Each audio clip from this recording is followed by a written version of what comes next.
ಮೊದಲಿಗೆ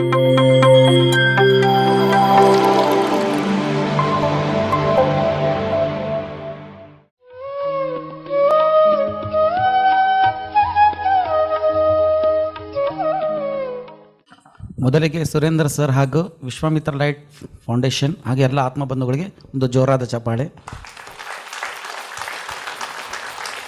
ಸಸ್ಯಾಹಾರ ಜಗತ್ ನೋಡ್ರಿ, 108 ರ್ಯಾಲಿಗಳ ಒಂದು ಅದ್ಭುತ ಕಾರ್ಯಕ್ರಮ. ಸೊ ನಾನು ಕೂಡ 2013 ಧ್ಯಾನಕ್ಕೆ ಬರೋಕ್ಕಿಂತ ಹಿಂದೆ ಮೊಟ್ಟೆ ತಿಂತಾ ಇದ್ದೆ. ನಾವು ಲಿಂಗಾಯತರ ಆದರೂ ಕೂಡ ನಾನ್ ವೆಜ್ಜು ಮನೆಯಲ್ಲಿ ಇದ್ದಿಲ್ಲ. ಅದ್ರ ಹಿಂದೆ ನಾನು ಎಷ್ಟು ಅಜ್ಞಾನದಲ್ಲಿದ್ದೆ ಅಂತೇಳಿ ಧ್ಯಾನಕ್ಕೆ ಬಂದಾಗ ಗೊತ್ತಾಯಿತು. ಪ್ಯೂರ್ ವೆಜಿಟೇರಿಯನ್ ನಾನಾದೆ. 2016 ಪತ್ರಿ ಸರ್ ಜೊತೆನೂ ಕೂಡ ಒಂದು ಮೆಗಾ ರ್ಯಾಲಿ ಆಯಿತು ಗಂಗಾವತಿಯಲ್ಲಿ. ತದನಂತರ 2018 ಕೂಡ ದೊಡ್ಡ ರ್ಯಾಲಿ ಆಯಿತು. ಅಲ್ಲಿ ನನಗೊಂದು ಕ್ವಶನ್ ಸ್ಟಾರ್ಟ್ ಆಗ್ತಾ ಇತ್ತು. ಕೇವಲ ಮುಖ್ಯ ರಸ್ತೆಯಲ್ಲಿ ಈ ಶಾಖಾಹಾರ ರ್ಯಾಲಿಗಳು ಹೋದರೆ ಶಾಪ್ಗಳು ಇರ್ತವೆ, ಹೌದಾ? ಅವ್ರಿಗೆ ಮಾತ್ರ ಇದು ನಾಲೆಜ್ ಹೋಗುತ್ತೆ, ಅವ್ರು ಆ ವಿಷಯನ ಮನೆಗೆ ಒಯ್ಯಲ್ಲ. ಆಗಿಂದ ನನಗೊಳಗೆ ಥಾಟ್ ಬರೋಕ್ಕೆ ಸ್ಟಾರ್ಟ್ ಆಯಿತು. ಏನಂತೇಳಿ, ಈ ಸಸ್ಯಾಹಾರದ ಮಹತ್ವ, ಧ್ಯಾನದ ಮಹತ್ವ ಪ್ರತಿಯೊಬ್ಬರಿಗೂ ತಿಳಿಬೇಕಂತೇಳಿ 2022 ಇಸ್ವಿಯಲ್ಲಿ ಪತ್ರಿ ಸರ್ ಹಿರಿಯೂರಿಗೆ ಬಂದಿದ್ದರು.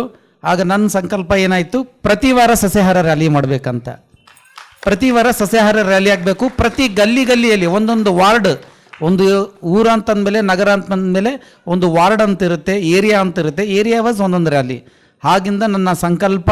ಪತ್ರಿ ಸರ್ ಇದ್ದರು, ಪತ್ರಿ ಸರ್ ಕೇಳಿದೆ ತೆಲುಗಿನಲ್ಲಿ, ಸರ್ ಪ್ರತಿ ವಾರಂ ಶಾಖಾಹಾರ ರ್ಯಾಲಿ చేయాలి ನಾನು ಅಂತ. ಮಲಗಿದವರು ಸರ್ ಎದ್ದು ಚೆಯ್ಯ ತೀರಲ್ಲ. ಆಗಿಂದ ಒಳಗಡೆ ಸ್ಟಾರ್ಟ್ ಆಯಿತು. ಒಂದು ತಿಂಗಳಾಯಿತು. ಆಗಿಂದ ಪ್ಲಾನ್ ಮಾಡಿದ್ವಿ. ನೋಡ್ರಿ, ಒಂದು ಹೆಜ್ಜೆ ಲೋಕ ಕಲ್ಯಾಣ ಕೆಲಸಕ್ಕೆ ನಾವು ಮುಂದೆ ಇಟ್ಟರೆ 1000 ಹೆಜ್ಜೆ ಮಾಸ್ಟರ್ಸ್ ನಡೆಸ್ತಾರೆ. ಅದು ಸತ್ಯ. ಅದು ನಾನು ಕೆಲವ್ರು ಮಾಸ್ಟರ್ಸಿಗೆ ಕೇಳಿದೆ, ಅಲ್ಲಪ್ಪ ವರ್ಷಕ್ಕೊಂದ್ಸಲ ರ್ಯಾಲಿ ಮಾಡಿದ್ರೆ ಕೆಳಗೆ ಮೇಲೆ ಆಗ್ತೀವಿ, ಉತ್ತರ ಕನ್ನಡ ಭಾಷೆಯಲ್ಲಿ ಮಾತಾಡ್ತೀವಲ್ಲ, ಹಂಗಂದಾಗ ಇದು ಏನೋ ಇದು ವಾರ ರ್ಯಾಲಿ ಯಾರು ಬರ್ತಾರೋ ಹೆಂಗೆ ಸ್ಟಾರ್ಟ್ ಆಯಿತು ತಾಡ್ಸೋಣ. ಯಾರು ಬರಲಿ ಬಿಡಲಿ, ಫಸ್ಟ್ ಒಂದು ಹೆಜ್ಜೆ ಮುಂದೆ ಹೋಗೋಣ. ಹೋಲ್ಡಿಂಗ್ಸ್ ರೆಡಿ ಮಾಡಿಸಿದ್ವಿ, ಬ್ಯಾನರ್ ಹಾಕ್ಸಿದ್ವಿ. ಅಂದಿನಿಂದ ಇಂದಿನವರೆಗೂ 115 ಶಾಖಾ ರ್ಯಾಲಿಗಳು ನಿರಂತರವಾಗಿ ಗಂಗಾವತಿಯಲ್ಲಿ ನಡೀತಾ ಇದೆ. ಪ್ರತಿ ವಾರ ರ್ಯಾಲಿ ನಡೀತಾ ಸಿಟಿಯಲ್ಲಿ 48 ಶಾಖಾ ರ್ಯಾಲಿ ಆಯಿತು. ತದನಂತರ ನಮ್ಮ ನಡಿಗೆ ಹಳ್ಳಿಗಳ ಕಡೆ ಅನ್ನೋ ರೀತಿಯಲ್ಲಿ ಪ್ರತಿ ತಿಂಗಳ ಒಂದು ಶಾಖಾಹಾರ ರ್ಯಾಲಿ. ಪ್ರತಿ ತಿಂಗಳ ಈಗ 114 ಕಂಪ್ಲೀಟ್ ಆಗಿ 115ನೇ ಸಸ್ಯಾಹಾರ ರ್ಯಾಲಿ ಗಂಗಾವತಿ ತಾಲೂಕಿನ ಹುಲಿಗಿ ಗ್ರಾಮ ದೇವತೆ ಹುಲಿಗಿ ಅಮ್ಮ ಅಂತೇಳಿ ಫೇಮಸ್. ಅಲ್ಲಿ ಪ್ರತಿ ಮಂಗಳವಾರ ಮತ್ತು ಶುಕ್ರವಾರ ಪ್ರಾಣಿ ವಧೆ ಆಗುತ್ತೆ. ಈ ಥರ ಒಂದೊಂದು ಪ್ಲೇಸ್ಗಳನ್ನು ಸೆಲೆಕ್ಟ್ ಮಾಡಿಕೊಂಡು ಅದರ ಜೊತೆಗೆ ಧ್ಯಾನ ಯಜ್ಞ ಕಾರ್ಯಕ್ರಮಗಳು ಕೂಡ ಸಂಕಲ್ಪ ಬಂತು. 108 ಸಸ್ಯಾಹಾರ ರ್ಯಾಲಿ ಹೋಗಿ 1008 ಸಸ್ಯಾಹಾರ ರ್ಯಾಲಿ ಆಗಬೇಕು ಒಂದು ಸಂಕಲ್ಪ ತಗೊಂಡಿದ್ದೀನಿ. ಅದರ ಜೊತೆಗೆ 108 ಧ್ಯಾನ ಯಜ್ಞಗಳಾಗಬೇಕು, 108 ಪಿರಮಿಡ್ಗಳು ನಿರ್ಮಾಣ ಆಗಬೇಕು, ಇದು ಸಂಕಲ್ಪ. ಸೊ ನನಗೆ ಪ್ರೇರಣೆ ನೀಡಿದ್ದು ಪತ್ರಿ ಸರಿಂದನೇ ಆಯಿತು. ತದನಂತರ ಸುರೇಂದ್ರ ಸರ್ ಕೂಡ 108 ಶಾಖಾ ರ್ಯಾಲಿಗಳು ಒಂದೇ ದಿನದಲ್ಲಿ ಮಾಡ್ತಾರಂತೇಳಿ ನನಗೂ ಕೂಡ ಒಳಗಡೆ ಒಂದು ಸ್ಟಾರ್ಟ್ ಆಯಿತು. ಏನೋ ಒಂದೇ ದಿನದಲ್ಲಿ ಒಳ್ಳೆ ಯೋಚನೆ ಅಲ್ಲ, ಎಲ್ಲರೂ ಕೂಡ ಅನ್ಸುತ್ತಲ್ಲ. ನಮಗೂ ಇದು ಯೋಚನೆ ಫಸ್ಟ್ ಬರಲಿಲ್ಲ. ಫಸ್ಟ್ ಸರಿಗೆ ಬಂತು, ಬೆಸ್ಟ್ ಇದು ಸಕ್ಸಸ್ ಆಗಲೇಬೇಕಂತ ಸರ್ ಹತ್ರ ನಾನು ಕಾಂಟ್ಯಾಕ್ಟ್ ನಂಬರ್ ತೊಗೊಂಡೆ, ಕಾಲ್ ಮಾಡಿದೆ. ಸೊ ನನಗೀಗ ಥಾಟ್ ಬಂತು, ಇದು 108 ರ್ಯಾಲಿ ಅಲ್ಲ, 1008 ಶಾಖಾ ರ್ಯಾಲಿ ಆಗುತ್ತೆ. 2026 ಇಸ್ವಿ ಒಳಗಡೆ 1008 ಶಾಖಾ ರ್ಯಾಲಿ ಆಗುತ್ತೆ. ಸುರೇಂದ್ರ ಸರ್ ಎಲ್ಲ ಮಾಸ್ಟರ್ ಸೇರಿ ಒಂದೇ ದಿನದಲ್ಲಿ 1008 ಶಾಖಾ ರ್ಯಾಲಿಗಳು ಮಾಡೋಣ. ಯಾಕಂದರೆ ಈಗ ಬದಲಾವಣೆ ಬೇಕಾಗಿದೆ. ನಾವು ಒಂದು ಹೆಜ್ಜೆ ಮುಂದಿಡಬೇಕಷ್ಟೇ, ಮಾಸ್ಟರ್ಸ್ ಎಲ್ಲ ಅದಕ್ಕೆ ಅವಕಾಶ ಕೊಡ್ತಾರೆ. ಹಾಗಾಗಿ ನಿಜವಾಗ್ಲೂ ಶಾಖಾಹಾರಿ ಯಾಕಾಗಬೇಕಂದ್ರೆ ರುಚಿ ಮತ್ತು ಶಕ್ತಿ ನೋಡಿದಾಗ ಸಸ್ಯಾಹಾರದಲ್ಲೇ ಹೆಚ್ಚು ಜಾಸ್ತಿ ಇದೆ.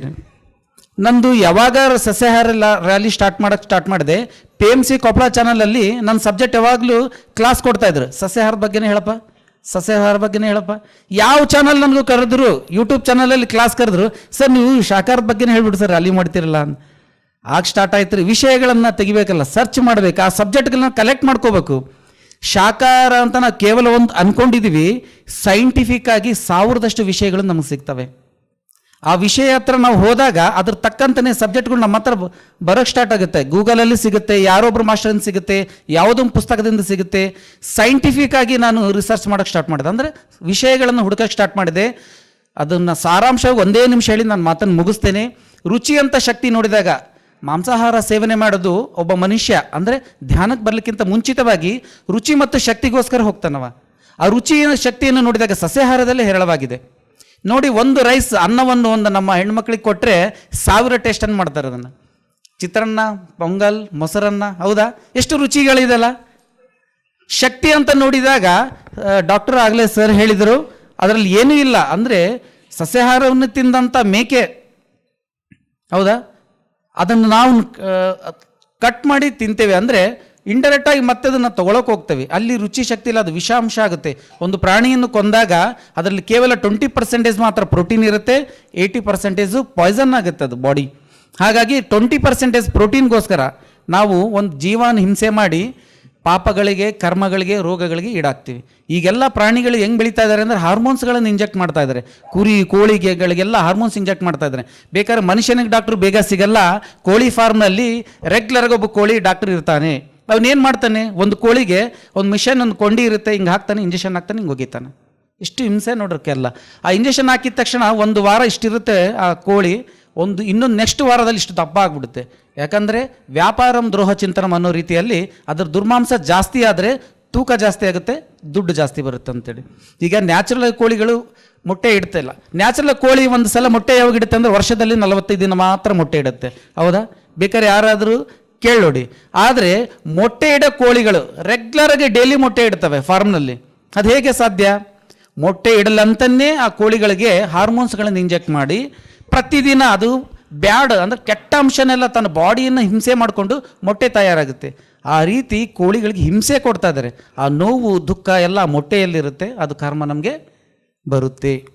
ನೋಡಿ, ಎಷ್ಟು ಕೋಳಿ ಫಾರ್ಮಲ್ಲಿ ಎಷ್ಟು ವಿಚಿತ್ರ ನಡೀತಿದೆ. ಕುರಿಗಳು ಕೂಡ ಹಾರ್ಮೋನ್ಸ್ ಇಂಜೆಕ್ಟ್ ಮಾಡ್ತಾ ಇದ್ದಾರೆ, ಮಕ್ಕಳ ಮರಿಗಳು ಜಾಸ್ತಿ ಆಗಲಿ, ಅದರ ತೂಕ ಜಾಸ್ತಿ ಆಗಲಿ ಅಂತೇಳಿ. ಈ ಥರ ಎಲ್ಲ ಇದೆ. ಹಾಗಾಗಿ ಸಸ್ಯಾಹಾರ ಅಂತ ಬಂದಾಗ ನಾವೆಲ್ಲರ ವಿಷಯಗಳನ್ನು, ಸೈಂಟಿಫಿಕ್ ಆಗಿ ವಿಷಯಗಳನ್ನು ನಾವು ಕಲೆಕ್ಟ್ ಮಾಡ್ಕೋಬೇಕು. ನಾವು ಪ್ರತಿಯೊಬ್ಬರು ಧ್ಯಾನಿಗಳು ಘಂಟಾಘೋಷವಾಗಿ ಮಾಂಸಾಹಾರ ಸೇವನೆ ಮಾಡಬೇಡಿ ಅಂತ ಹೇಳೋದು ಪಿರಮಿಡ್ ಮಾಸ್ಟರ್ ಮಾತ್ರ ಸಾಧ್ಯ, ಹೌದಾ? ಎಂಥ ದೊಡ್ಡ ದೊಡ್ಡ ಮಠಾಧೀಶರಿದ್ದಾರೆ, ಎಂಥ ದೊಡ್ಡ ದೊಡ್ಡ ವೇದಿಕೆಯಲ್ಲಿ ಸಿಕ್ಕರು ಕೂಡ ಒಂದು ಶಬ್ದ ಅಹಿಂಸೆ ಮಾಡಬೇಡ್ರಿ ಅಂತ ಎಲ್ಲರೂ ಹೇಳಿದಾರಾ? ಭಯ ಇದೆ ಅವರಿಗೆ ಸೊಸೈಟಿ ಒಳಗಡೆ. ಬಟ್ ನಮ್ಗೆ ಯಾವ ಭಯ ಇಲ್ಲ, ಯಾಕಂದರೆ ನಮ್ಮ ಹಿಂದೆ ಎಲ್ಲ ಮಾಸ್ಟರ್ಸ್ ಇದ್ದಾರೆ, ಪತ್ರಿ ಸರ್ ಅಷ್ಟು ಫ್ರೀಡಮ್ ಕೊಟ್ಟಿದ್ದಾರೆ. ಹಾಗಾಗಿ ಸಸ್ಯಾಹಾರ ಜಗತ್ತಾಗೋವರೆಗೂ ನಮ್ಮ ಗುರಿ ರ್ಯಾಲಿ ನಿರಂತರವಾಗಿರಬೇಕು. ನನ್ನ ಕೊನೆ ಉಸಿರಿರೋವರೆಗೂ ನನ್ನ ರ್ಯಾಲಿ ಇರುತ್ತೆ, ನನ್ನ ಸಂಕಲ್ಪ. ಈಗ 115 ರ್ಯಾಲಿ ಅಲ್ಲ, ನನ್ನ ಕೊನೆ ಉಸಿರಿರೋವರೆಗೂ ನಾನು ರ್ಯಾಲಿ ಮಾಡ್ತಾನೆ ಇರ್ತೀನಿ. ನಿರಂತರ ಒಂದು ಸಂಕಲ್ಪ ಇದೆ. ಅದೇ ರೀತಿಯಲ್ಲಿ ನಾವು ಎಲ್ಲರೂ ಕೂಡ ಈಗ ಸಂಕಲ್ಪ ಮಾಡಲೇಬೇಕು. ಇಲ್ಲಿಂದ ನಾವು ಒಂದು ಎನರ್ಜಿ ತೊಗೊಂಡು ಹೋಗ್ತಾ ಇದ್ದೀವಿ ಇವತ್ತು, ಹೌದಾ?